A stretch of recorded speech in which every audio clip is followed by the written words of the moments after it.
In this video, I will talk about Toastmasters Speech Evaluation Framework and some of the best practices.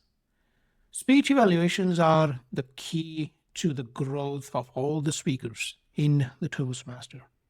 This is the fundamentally most important part of the Toastmaster because everybody is there to learn. Evaluator's job is to give that feedback to the speaker so they can improve next time they deliver that speech. The goal of evaluator must be helping the speaker and everyone else about what went well and how they can improve the next time. My name is Kasey Shah. My slogan is a lifelong learner and a passionate teacher. I hope to deliver value for your time investment in this video. Thank you in advance. Evaluations in a Toastmaster is almost an impromptu speech. I say that it's almost because it's not the same as table topics where you have to literally speak on the spot.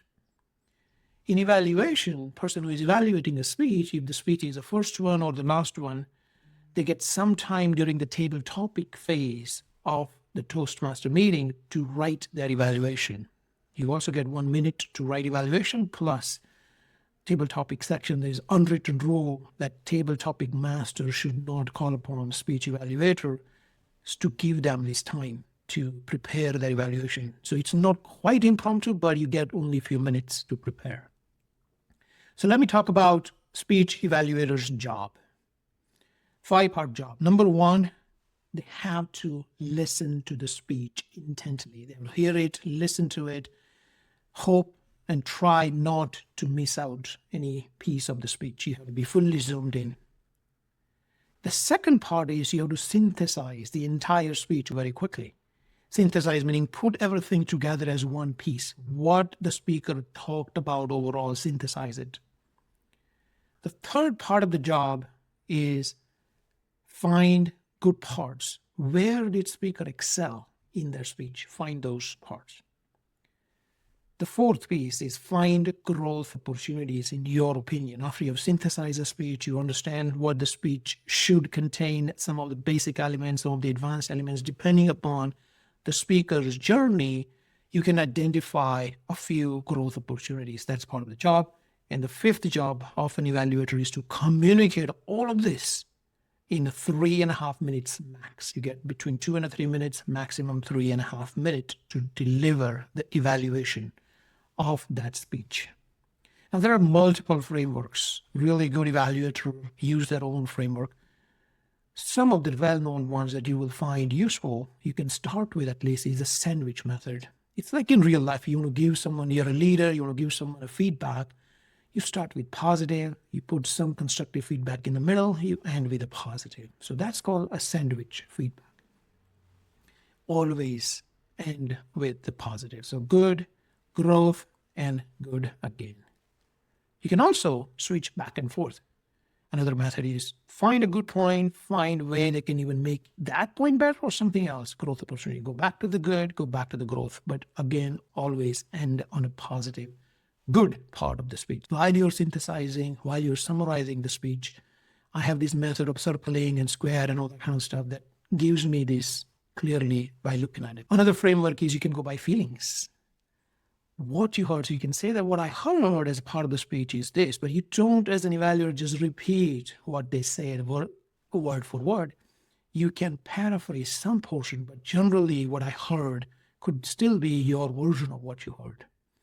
How you felt, you can also say what I felt in that speech is I was emotionally drawn in. I felt like I was there, storytelling was there, things like that. And what you took away. At the end of the day, the stories, the good speeches are ones you remember well after the speech is finished, is over, to have an impact on someone else's life. So you can frame your good and growth, both opportunity. If it's lacking one of those, you can point out that speech was good, but is it memorable for me? I don't know. Or maybe it wasn't. You can work on it, make it even more memorable, something like that. So you can base your evaluation on the feelings framework as well. Another framework I've seen being used is delivery framework. So you can focus on how the speech was delivered. Was there a story? start, middle, and end. There was some tension created, some problem created, and this problem was solved at the end, just like a movie. Was there a story, or was it just set up information here, set up information there, data here, data there? You can give good and growth feedback based on the storytelling. Body language is another important one. Is the speaker using the entire body, the language of the body? Is it in sync with what they are saying? Are they bringing it to the speech? If yes, then highlight it. If not, then give it as a growth opportunity.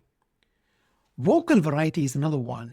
One of my weakness when I'm speaking, when I'm giving a speech in Toastmasters, I don't have that vocal variety where I go up, way up, and come down. I have gotten that feedback from my evaluators that I need to work on it. I'm working on raising my voice when it needs to and bringing it down. If the speaker did that, then highlight it. If they didn't, give it as a growth opportunity if we are using delivery framework. At the end of the day, as we all get better in evaluation, we can come up with our own methodology. I have seen very advanced Toastmaster speakers who have been doing it for 20, 30, even 40 years, and they evaluate in a very unique way. They have their own method, which combines a lot of this. And I don't know how they do it, but you can bring it together based on the experience of the speaker or your experience, what you heard, how the speech was. You can combine, say, body language with the storytelling, with the sandwich method, and all those things together and make your own. Evaluation has to come from the heart. Evaluators' focus should be to make the speaker and everyone else, very important, everyone else also, better, or at least inform them what could have been better. Focus on speakers' improvement, as I said, and feedback has to be constructive. It can't be just critical. It can't be that, your shirt color was distracting. That's not constructive feedback. Constructive feedback is something that they can improve on the speech, that they can get better next time. So make it pointed on that, not on the surroundings, not on silly things. Some of the best practices of evaluation: highlight good points of the speech. You gotta highlight those. Don't have to restate as they are. I've seen some junior evaluators, they will come and say, you said this, you said this, you said this. That's fine, everyone heard. That's not adding any value. But the good point, you said this really well, and I feel I'm going to use it, or we all should use that approach. It really landed well. It drew me in. Something like that. Highlight the good points.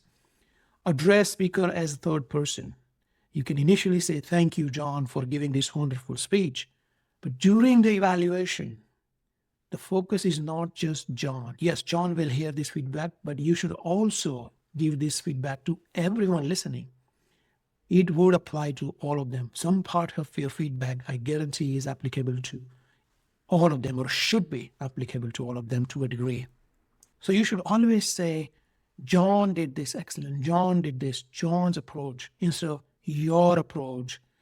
You did that. You should have done that. No, you should use third person voice. So John, when you say John, it can equally apply to the rest of the Toastmasters in the room as well. Provide at least 2 constructive feedback.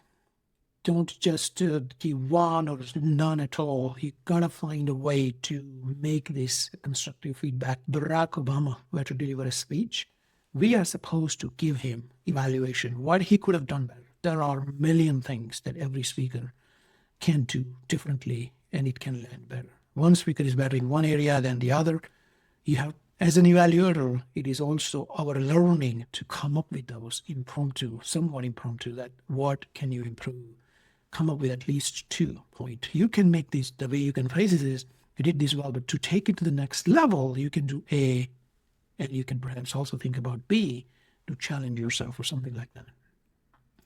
And the last one, encourage a speaker for delivering more speeches. The goal is to make sure that speaker feels good about delivering their next speech. If you give them too much feedback and not focus at all on positives and just give constructive or even negative feedback, they are less likely to take this speaking role again, and it will discourage them. So your job is to encourage them, but yet give positive and constructive feedback along the way. In conclusion, it is a learning opportunity for both the the speaker for sure, but also evaluator. Evaluator needs to do all these things I talked about very quickly, deliver that message in a nice, concise way.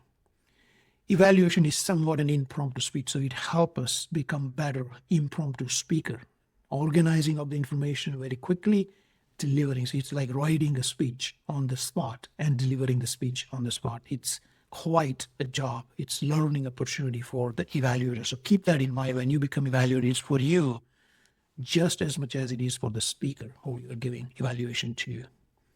If you become evaluator on the long run, it helps you become a better speaker and a better communicator yourself. Again, it's not just for the speaker, it's for evaluators themselves to get better at this. That's it. Thank you very much. Kasey Shah signing off. Thank you.